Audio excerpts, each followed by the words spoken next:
12 shocking details you missed in Squid Game Season 2. Number 5 changes everything. Ultimate breakdown. What if I told you the most mind-blowing twist in Squid Game Season 2 wasn't hidden in the deadly games themselves, but in the cold, unblinking cameras that watched every move? There's one chilling detail in Episode 3 that completely recontextualizes the frontman's entire plan. A detail so subtle that 95% of viewers missed it entirely. Here's what makes this revelation terrifying. The frontman wasn't just observing Gi-hun, he was manipulating what Gi-hun saw. That CCTV camera shot in the voting scene? That wasn't accidental framing, it was a deliberate psychological trap.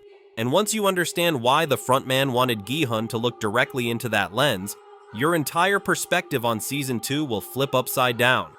Stick with me through all 12 details, because number 5 on this list will shatter your understanding of the frontman's endgame. And here's the kicker. Netflix deliberately hid this clue in plain sight, counting on most viewers to overlook it. But we're about to expose every dark secret the creators planted in this season. Number 12. The guard's weapon trick. Psychological warfare at its finest. Let's dissect the terrifying genius behind the pink guard's behavior in Episode 3. When new players first arrive, the guards stand completely unarmed, a stark contrast to the rifle-wielding enforcers we remember from Season 1. This isn't an oversight, it's a calculated strategy that reveals how the game masters manipulate human psychology. By presenting a seemingly harmless environment initially, they lower players' defenses.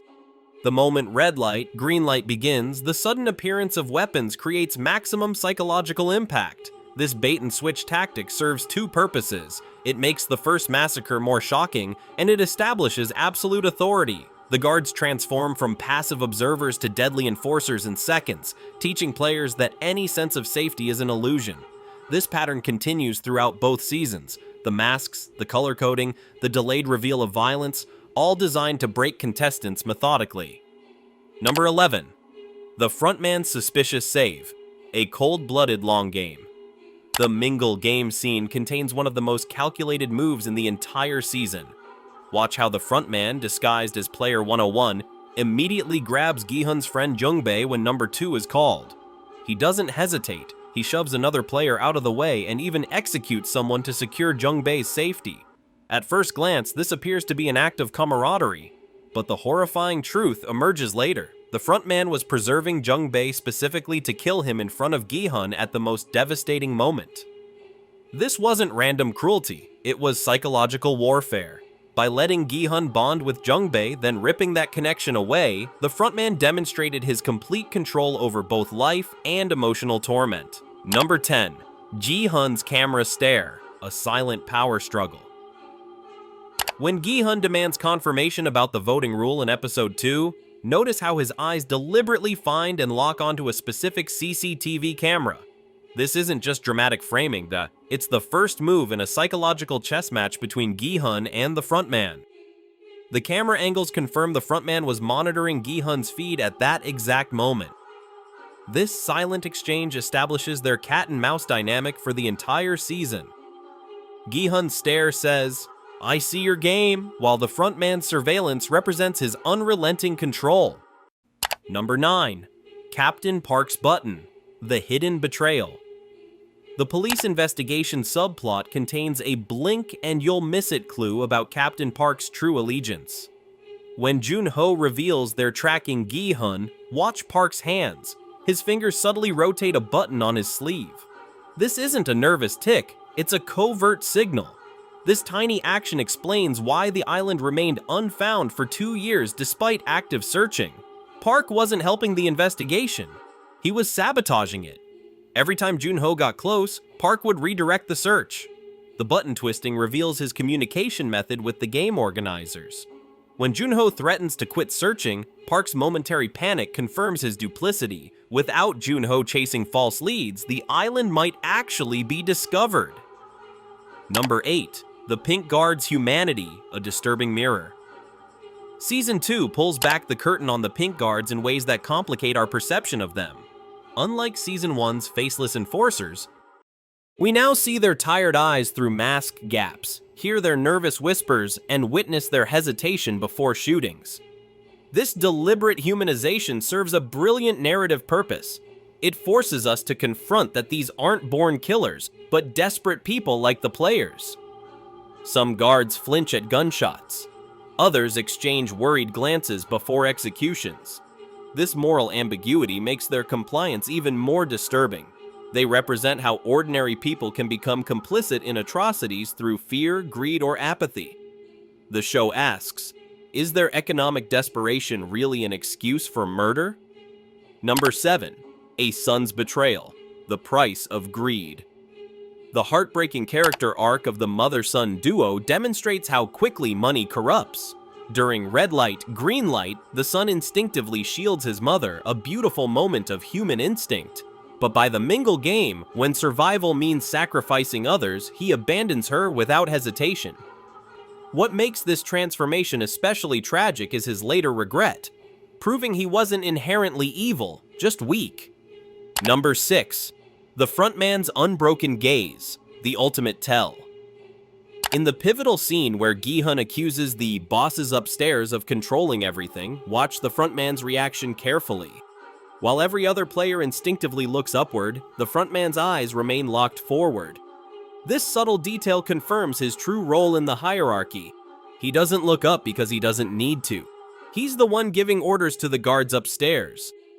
The direction of his gaze becomes a brilliant visual metaphor for power. The powerless look up to authority, while the powerful look straight ahead, unbothered. Number 5. The left-handed clue, a brilliant callback. The spinning top game contains a masterful callback to Season 1, when the frontman, as player 101, fails 3 times with his right hand, then succeeds with his left. It's not just a lucky switch, it's confirmation of his identity.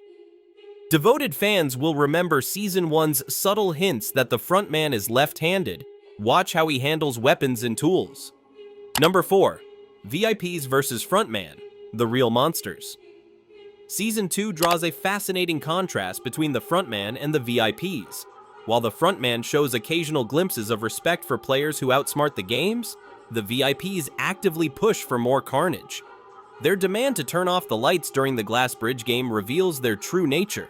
They're not interested in fair competition, only in maximum suffering for entertainment. This distinction makes the frontman almost sympathetic by comparison. He follows rules, while the VIPs change them arbitrarily for greater brutality. It begs the question, who's more monstrous, the soldier following orders, or the masters giving them? Number 3. Desensitization to violence, a chilling progression. Episode 1. Horror and vomiting at the first massacre. Episode 3. Nervous but composed during shootings. Episode 6. Stepping over corpses while joking. This gradual numbing to violence mirrors real-world psychological conditioning. The show demonstrates how quickly humans adapt to atrocity when survival demands it.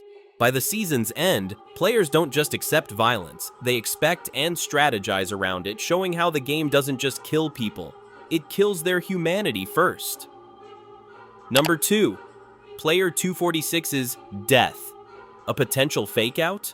The shooting of Player 246, the father with a sick daughter, contains suspicious details. 1. We never see his body drop. 2. The guard's aim shifts downward last second. 3. The gunshot wound location isn't shown.